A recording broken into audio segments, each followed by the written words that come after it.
My topic for today, as mentioned, is related to the issue of variant histology or subtypes in T1 bladder cancer. So here, these are my disclosures. And this is the outline we will develop today.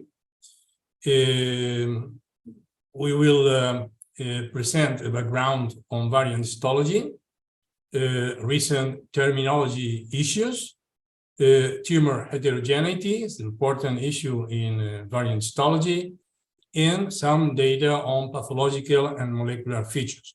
Then we will continue with T1 bladder cancer with variant histology.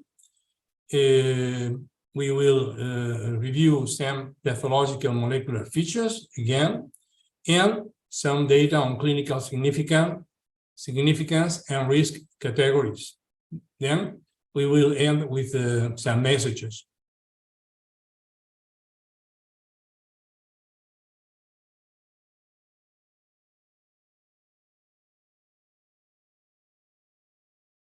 If we read this sentence, urothelial carcinoma is a heterogeneous disease exhibiting a wide variety of histopathologic patterns. Some of these patterns are so distinctive that they have been recognized as specific variants of urothelial carcinoma. Many of these variants have important prognostic or therapeutic implications, but also represent diagnostic challenges in daily practice of pathology. If we analyze this sentence, basically it defines what means variant histology in urothelial carcinoma. It is initially a question of heterogeneity, which is important, as we all know. It is also reflecting the work we do every day, finding these variations, different patterns in urothelial carcinoma. Some of them are so specific that deserve mention in the clinical report, and even the clinicians ask to put this in our reports.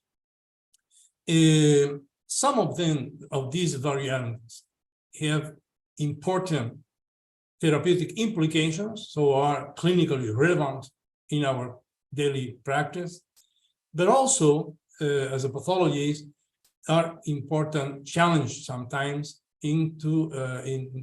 related to make the diagnosis.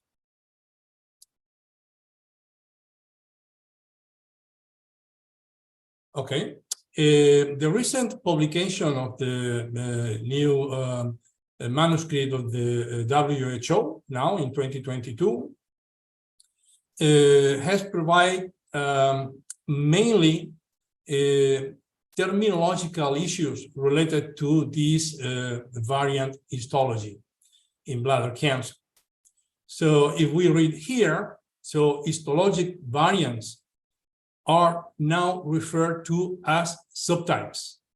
The reasoning behind this is that the term variant shall be exclusively reserved for genomic alterations.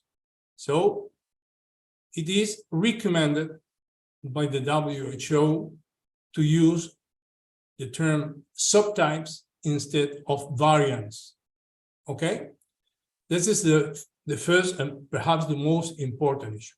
And the second issue, the second novelty in terms of terminology by the WHO is to split these categories into two big areas.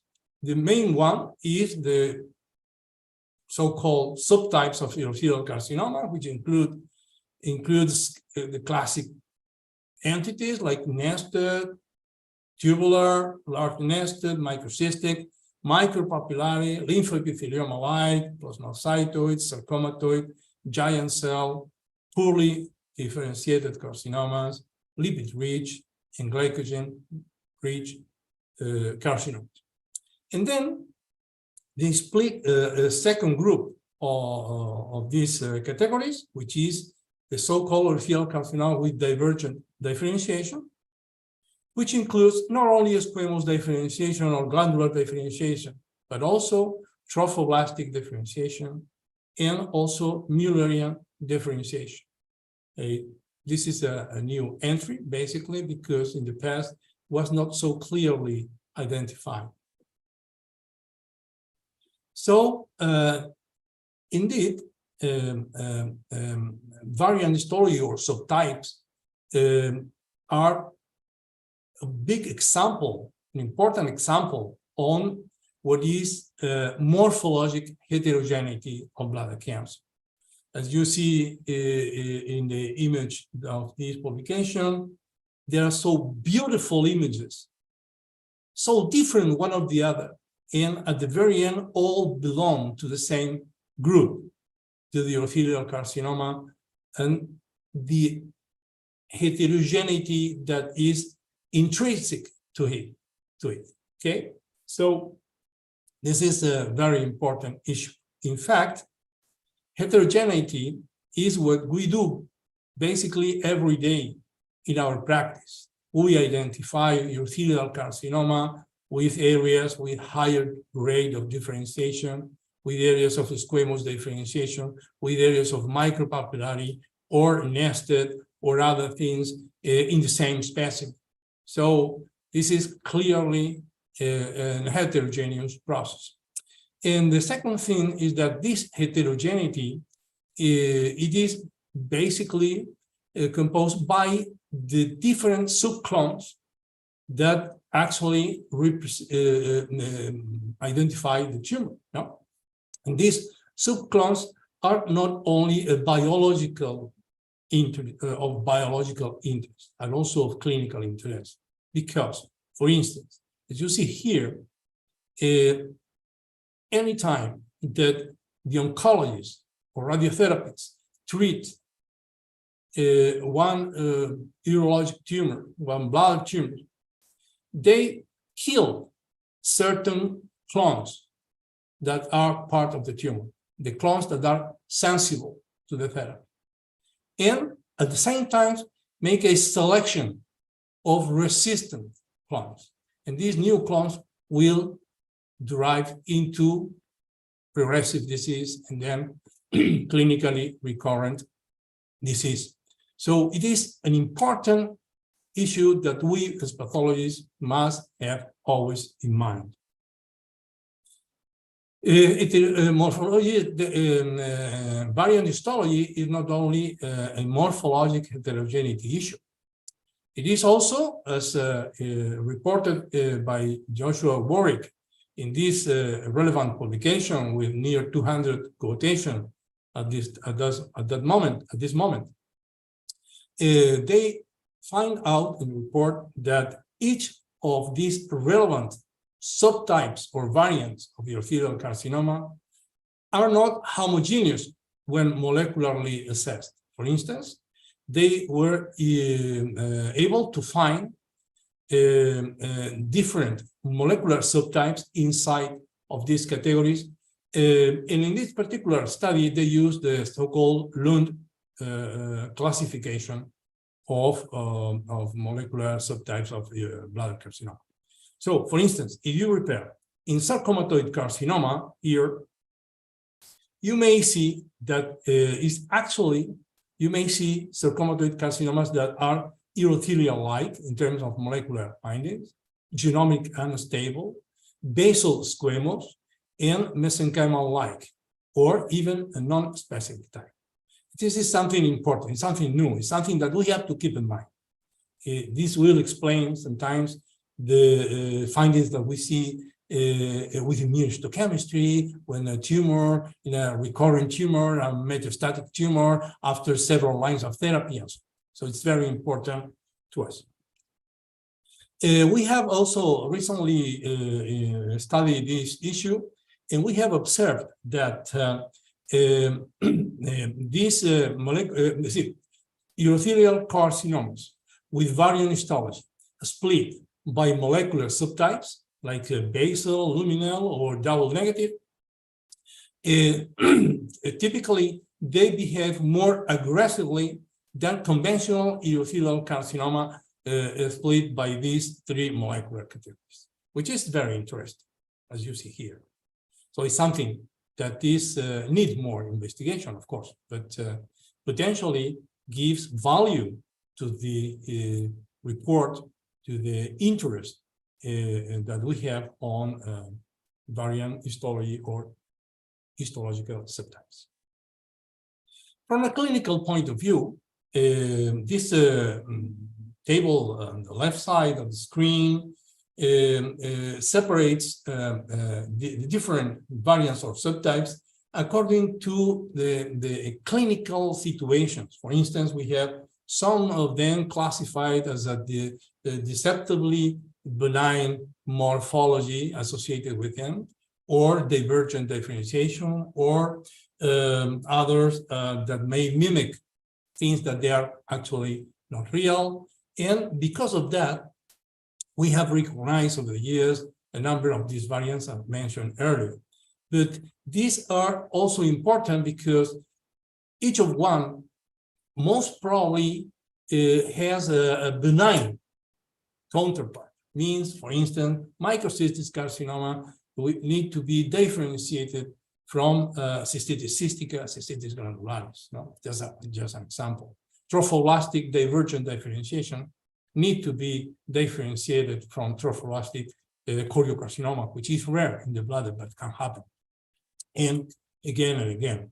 So in this table also provides basic data on molecular findings that you see here. Is very typical to find third promoter mutations, which are common in some of these variants.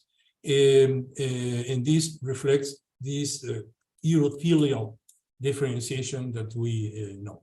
For instance, plasmacytoid, it has been described by the group of Memorial, by the group of Almadi. He had described this CDH1 loss, which is very characteristic of this subtype. And this is lost in about 80% of the plasmacytoid carcinomas. And this loss might be related to mutation or methylation. And this is something that we see on immunohistochemistry because this patient, up to 70% of these patients with plasmacytoid carcinoma in some reports, lost the expression of E-cadherin, which is related to this CDH1 gene. So it's something that has also value in our daily practice. When we go to the molecular taxonomy, this is also interesting. And as you see here, most variants or subtypes are actually of luminal molecular category. These exceptions happen, and these exceptions are squamous divergent differentiation, which is basal, sarcomatoid carcinoma, which is considered also basal, and lymphoepithelioma-like, which is also considered basal. So this is something interesting. There is some discussion, and always, no, when introducing new classifications like WHO this time, but there's coming certain discussion on the subject of subtypes versus variant, because most urologists are familiar with subtypes used related to the molecular subtypes. So it's something that is under discussion, but probably, time will solve everything. So we'll see. So next one. Between the variants, probably the one that has been better investigated in terms of pathologic clinical significance and molecular data is micropopular. As you see here, micropopularity is most of time, not always, most of time is considered luminal. Typically is only 50% of the cases they have mutations, the p53 mutations, which is unusual for bladder carcinoma. Other, they have mTOR, PI3K mutation and so on, which are also interesting in terms of potential therapies. It is also common downregulation of Myrna 296 and activation of the ROBBIL1, which is a gene related to the chromatin structure. So, and if you go to the image, this is a T1 high-grade micropopular carcinoma. You see here that it is stained with immunohistochemistry for CK20, which is clearly positive in the two images that we have here, but is actually negative for basal markers like CK5 in this case. So it is very interesting. When going to the so-called consensus molecular classification, the only subtype or variant included is the micropopular, probably because there's more data on it. And as you see here, this included in the category of luminal non-specified. And if you go to the table to the right, you see that this luminal non-specific or non-specified, this is a family, a group of tumors in which therapy is particularly difficult, in which we need more research in order to treat these patients properly. These tumors are typically related to molecular alterations, the PARP gamma signature, which is related to the whole machinery of the cellular level. And it is tumors on this category are only related a little bit to PI3K and mTOR, but we need more information in this particular group as in general.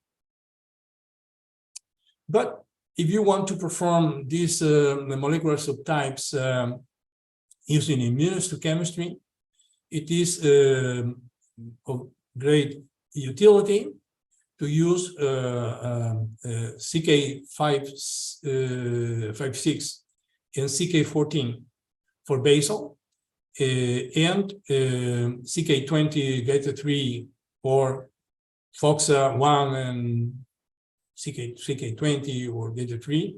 So these panels could help us to separate the white categories as a basal or as a luminal. That is helpful to gain experience for us and for our clinicians. It's something that can be useful for you in your practice. So again, most studies, but not all, report that the variant histology is more aggressive than conventional urothelial carcinoma. But as I told you, not all. At the right panel, as you see here, is a study with the prevalence of different subtypes. You see, the most common subtype is the squamous, then small cell carcinoma, glandular differentiation, divergent differentiation, micropapillary, nested, sarcomatoid, lymphoepithelioma, plasmacytoid, and then the rest. This is a paper of particular interest for those that are interested in the subject of subtypes, histological subtypes or variants, because it is published by an international cooperative group of urologists with particular interest in the subject. The paper, this table is similar to the previous one in terms that the classifications, in terms of differential diagnosis considerations, and so on. But at the right column of the table, it is the management. And then it is very important because if you have urologists that ask you, how can I treat this, or how can I manage this or that variant, you can refer to this publication because, as you see here, for these urothelial carcinoma with divergent differentiation, managed as for urothelial carcinoma at the same stage, and the same again and again and again. So, for instance, in the sarcomatoid carcinoma, upfront radical cystectomy. So, it is summarizing most of the available data in terms of clinical practice, and can be very useful for you in the interactions with your urologists. So, also from the clinicians is coming the emerging concept of clinically relevant variants. So for them, basically, micropapillary, nested, and plasmacytoid, and sarcomatoid carcinomas are the most relevant. Also small cell, but small cells for us is also relevant, of course, but is from a classificatory point of view is a neuroendocrine. So it goes to the mixed neuroendocrine and urothelial and so on. So for us, it's a different group, but also relevant.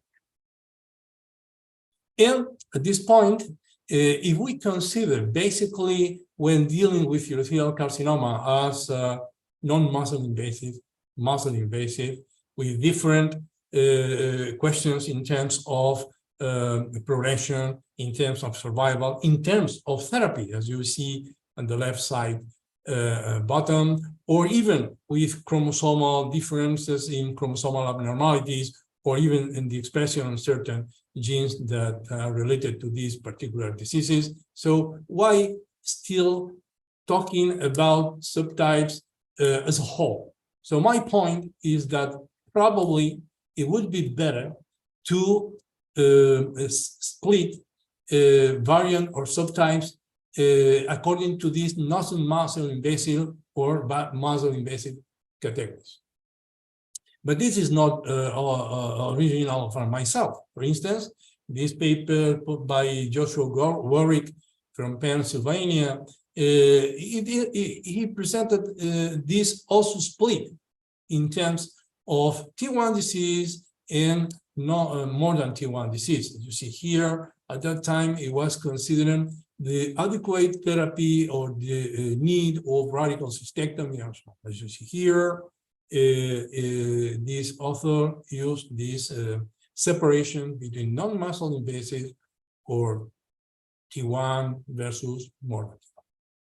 Again, this is a study by Kamat from MD Anderson, and again, for this non-muscle invasive, it provides a flow chart to treat these patients, to manage these patients. So some cases like sarcomatoid, plasmacytoid, micropapillary goes directly to early cystectomy, but other might be treated using BCG or so on. Again, this is a group from France, which include all the variants or subtypes as an aggressive disease. So as you see here to the left, all our variants are aggressive. And then including nested, small, tubular, microcystic, inverted, and so on. And they separate a small group of highly aggressive. For them, micropapillary, plasmacytoid, and sarcomatoid carcinoma must be considered very highly aggressive disease. And again, flow chart, how to manage these patients properly. Again, this is a study from multicentric analysis by urologists, and this is restricted to not only high grade, but also to PT1 grade 3. We know, at least in the previous 1973 classification of urothelial carcinoma, these were a very aggressive group. And in this particular study, they emphasized that the variant histology is an aggressive, very aggressive point in this particular term. But if we join variant histology and lymphovascular invasion, we might predict progression easier than if we don't have this criteria. This is again from Kamat, but this related just to micropapillary carcinoma and non-muscle invasive. So as you see here, based on their data and their early publications, if there is micropopularity in this particular group of disease, they recommend upfront cystectomy, and that guarantee about 100% cancer-specific survival at 5 years. But if they treated these patients with BCG and then delay cystectomy, the 5 years cancer-specific survival drops to 60%. So it's something in favor of big surgery in these patients.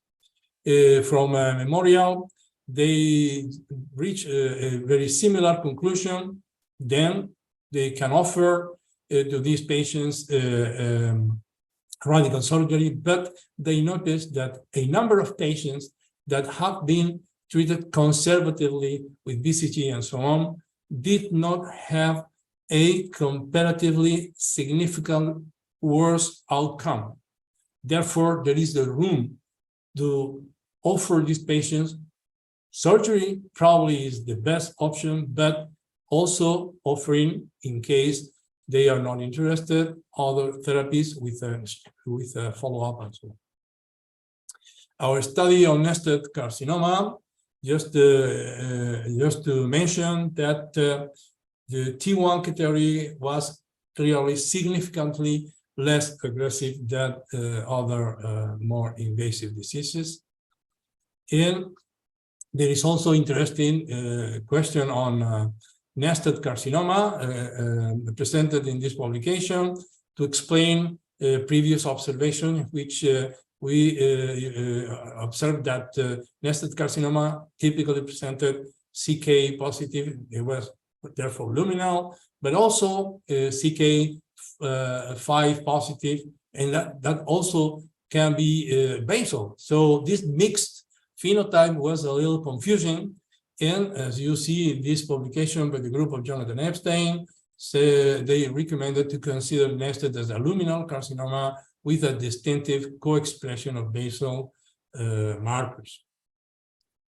In this particular study, also from I think it's from Memorial, they concluded that nested urothelial carcinoma may be diagnosed as at a higher stage, when stage matched, we have not seen, they said, any statistical evidence that it is more aggressive than the typical urothelial carcinoma. So this study actually confirmed our early data 3 years in 2014. But this is so with all this clinical information, so it was needed very much to have a kind of consensus to simplify or to make the treatment of this patient or the management of more homogeneous. And that came recently in this combined European Association of Urology and European Society of Medical Oncology consensus meeting, in which they actually, as you see in the green line, they allow me to read it. So they made a consensus to treat high-grade urothelial carcinoma with micropopular histology with radical surgery.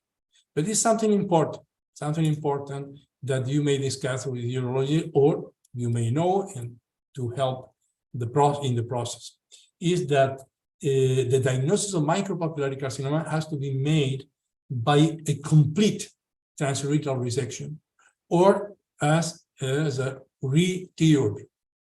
So that is very important. So it's not done using a microbiopsy with, there is micropopularity, then we go directly for radical cystectomy. It's not the way to do it. It is not the consensus. Okay. So, and the other point is that the question of, in the same situation, so high grade T1 with micropopular with plasmacytoid, sarcomatoid, squamous, glandular, or nested, it was no consensus to offer immediate radical surgery to these patients. So we might to find different ways to manage these patients. So we recently have dedicated some time to evaluate this T1 high-grade category with variant histology concerning the pathological and clinical pathological features. And then we have observed that with these categories, they are not behave homogeneously in terms of disease-free survival or in terms of progression-free survival or even in the cancer-specific survival. So, and based on this, we have made a proposal on risk stratification that I will show you later. But now I would like to share with you some images of these categories. For instance, we have here urothelial as a reference. In the middle line, we have squamous differentiation, two different powers you see here. In terms of prognostic, the squamous divergent differentiation has been related not hardly consistently with increased recurrence, and also with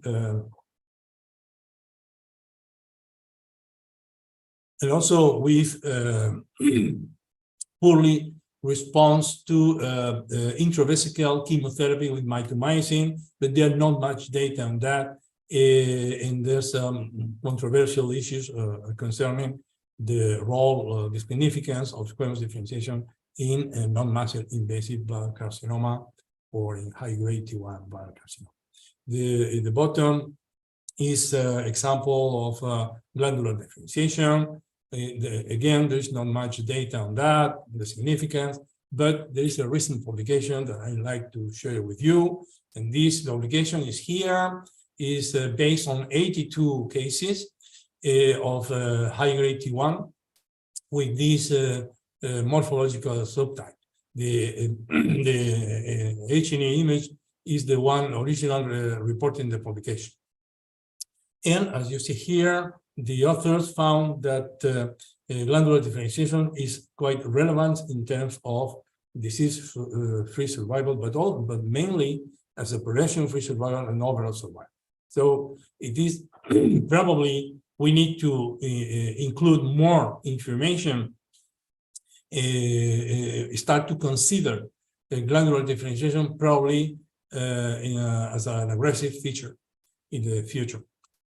Micropopular carcinoma, as you see here in the top images, this peculiar aspect, and this populations with no vascular course, as you see here.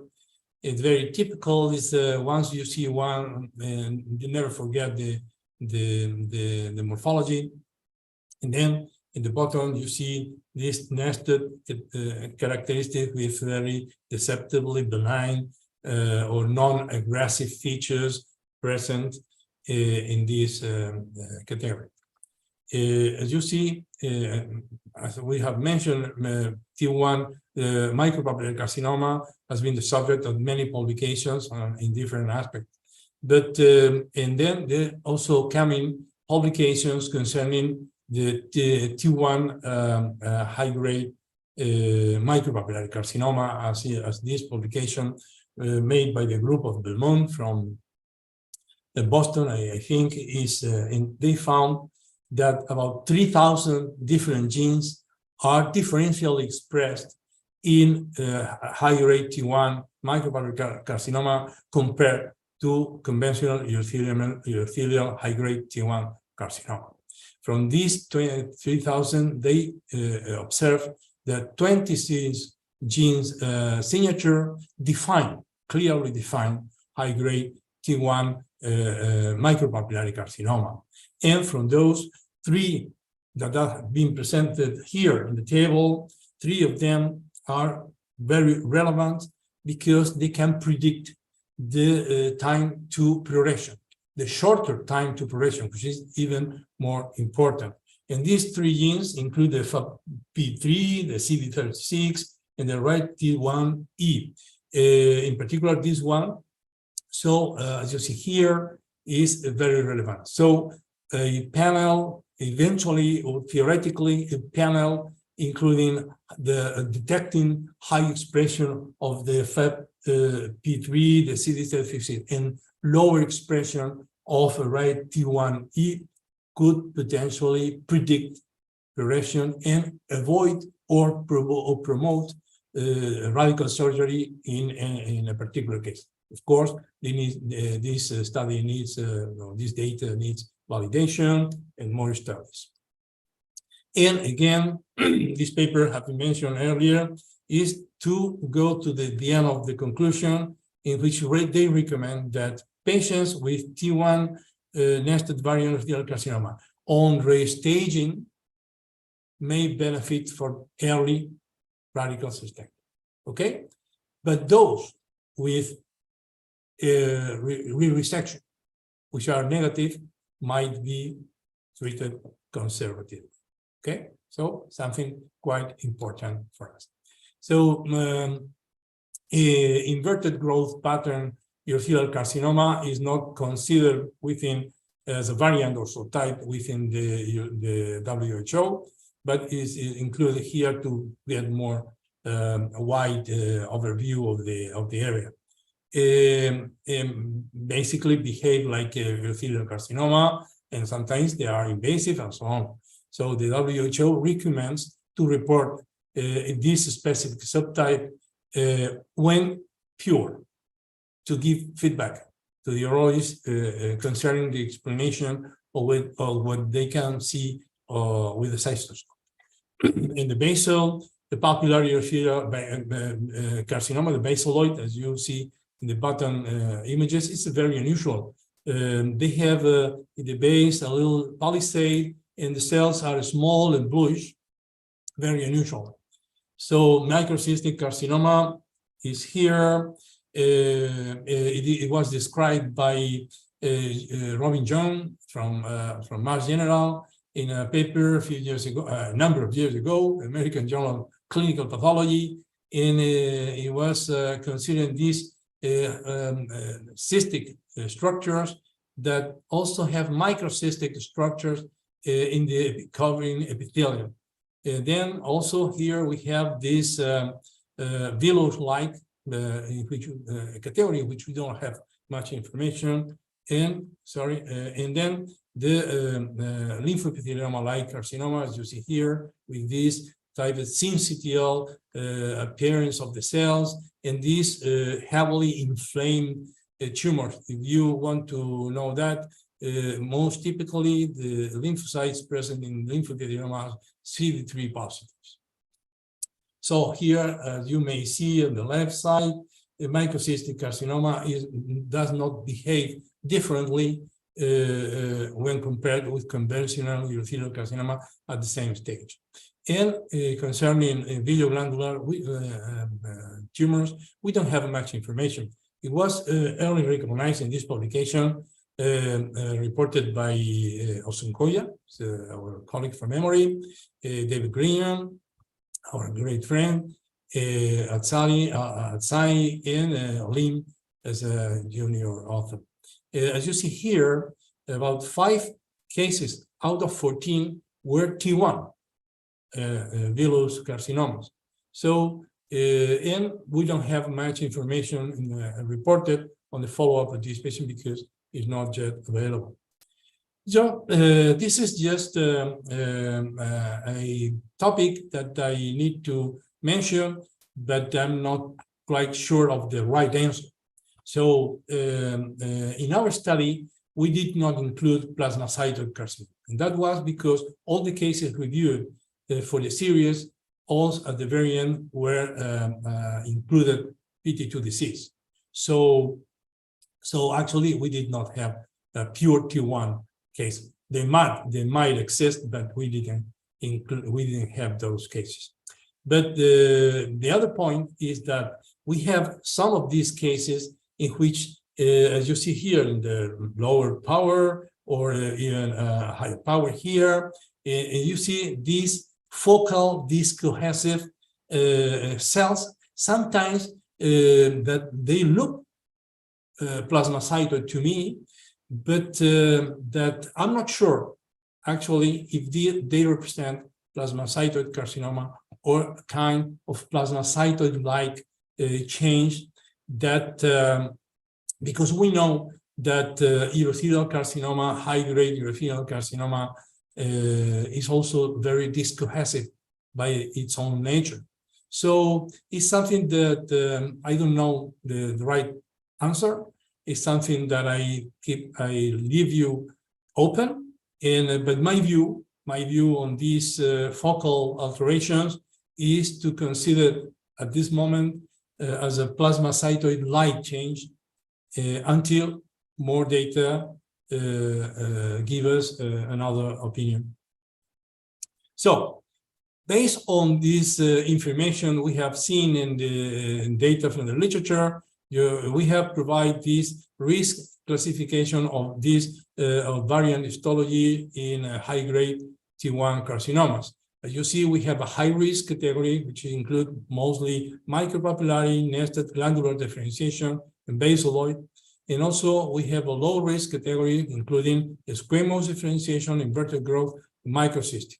We even could have a very low risk, including the villus-like and lymphoepithelioma, because these tumors in our series, they were very, very low aggressive related to them. So we are close to the end, and now we have to treat these patients. And we have discussed all these papers promoting radical surgery and so on, which is good, and is what it is. But we are now entering in a new paradigms in high-grade non-muscle invasive carcinoma, in particular in this category of T1 high-grade carcinomas, which is to detect those patients at higher risk of progression. And that is because there is the potential, the new paradigm coming up to offer these patients neoadjuvant immunotherapy or targeting therapies before surgery. Okay, so this is a very important topic, and for you to know that if you want to have doubts on checkpoint inhibitors on PD-L1 issue in variants, this is the publication by the group of Memorial with Mavi, Victor Reuter, Hein, Reis, in which basically the same criteria applied to conventional urothelial carcinoma can be applied in terms of PD-L1 assessment to this urothelial carcinoma with variant or subtype histology. So that is something important. I have noticed that in particular with nested is here that it is frequently negative in the tumor cells for PD-L1, but it is more frequently positive for the immune cells associated with the tumor. So it's something important to keep in mind. Also, fibroblast growth factor receptor 3 is also coming with a number of drugs related to this mutation or alteration in general, so as presented here. So it's something to keep in mind, it's something that is coming, and coming much more information concerning this neoadjuvant therapy of this patient, and we as pathologists have to be aware of it. And then to the end, just to mention that my view on the future direction is that I hope that studies like this one by Belmont, incorporating these three categories, three risk-associated categories of high-grade urothelial carcinoma T1 as predictors with molecular alteration as predictors of good outcome, recurrence, or progression. This might in the future be also applied to those with variant histology or the subtype, and that will be helpful for these patients and more interesting to us also. And again, the same like happened with this beautiful and extremely interesting publication by Robertson with these 5 categories on high-grade T1. Again, we hope that this can have a version incorporating the high grade or at least the variant histology or subtypes into the molecular scheme. So the messages for you today is that T1 carcinoma with variant histology or subtypes should be managed within the context of non-muscle invasive bladder carcinoma with variable risk of disease progression. T1 carcinoma with variant histology subtype shows a variable risk of disease progression that is relevant issue in patient management. Radical surgery should be offered, not must be, should be offered to patients with T1 micropopular carcinoma.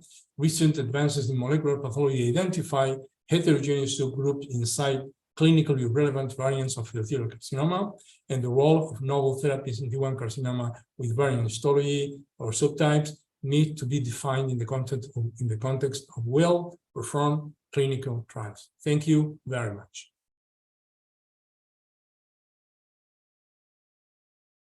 Thank you very much. That was a fantastic romp through the T1 tumors. Are there any? We haven't got any questions as yet. If anyone wants to ask a question, please ask it through the Q&A. But one question I'd like to ask is, were these subtypes, were they independent of substaging T1? So if you substage T1 into, T1A, T1B, and T1C, did it make a lot of difference to the variant subtypes? I mean, that's another whole lecture on substaging T1, but it seems that was another question people want us to do. Yeah, this is a very interesting question, very hot at this moment, because substaging is something that we are actually dealing with in, as a whole, as the International Society of Urological Pathology, and it is, of course, very important. But the data we have is quite limited because, for instance, our study, we limit at this point, at this moment, to the evaluation of variant histology in high percentage, and we did not evaluate the relationship with the substation because it is not easy to define which method is to be used in this substation. So initially, in this particular study, we did not include that information. Substation in variant histology from data from the literature is also very limited because most studies put together T1 with without variants, and they did not normally split in both categories. So far this is something, but I can tell you this is something that I'm working right now with a group of Slovenia, in which we have collected a number of cases, and we are going to get this information by January or February. So I hope to answer this question properly by the time of the ISUP meeting. Great, thank you very much. We have a few questions now. One was really, I think your picture of the plasma cytoid-like thing has raised some anxiety, but it's rather like what they say is that they felt it was more, the image shows discohesive plasma cell type cells and not within the stroma. So in the same way that if you see a micropapillary on the surface, you don't call it micropapillary, you only call it micropapillary when it's invading the stroma.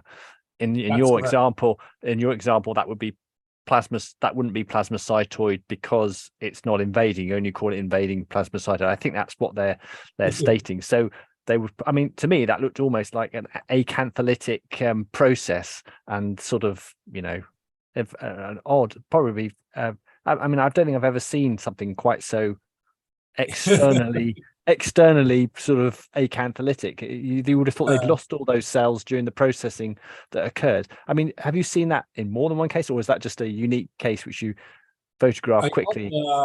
I choose let's say one extreme case, because it is, in my view, that it is important to investigate this issue. So with, for instance, in the basal, we discussed internally But what happened to plasmacytoid? There are no papers on T1 plasmacytoid. What is happening? And so my point is that if we have clearly, as you mentioned, stromal invasion, so lamina propria, or if it is papillary, it's the core, clear invasion, then we might eventually call this plasmacytoid if the other features are included. But the point is that frequently this acantholytic exists from minor to major areas. And I have investigated that. I'm writing the paper, but just it's not yet published. But we have seen in a number of cases of this category, the high-grade T1 with variable acantholytic issues. So all those cases, they have preservation of ecadherin, even when they look plasmacytoid to me. So I mean, the idea with this image is to present uncertainties, not answers. Okay, but we don't want more uncertainties. We can't. Our brains exploding with all these subtypes, and now you're giving us even more things. I hadn't even thought about that one. Yeah. So I think we need to the information, or a big number, important amount of information is available, but there are still areas like this plasmacytoid, they need refinement. So we need to still pathology is something important to define, or at least to create uncertainties that can be defined. So if you have, in my view, if you have ecadherin preservation, acantholytic and no invasion with plasmacytoid features, my view at this moment is to call this a plasmacytoid light change, and I do not report it. Okay, but if you see it, very unusual. I remember a beautiful review paper in Archive of Pathology by certain authors, American,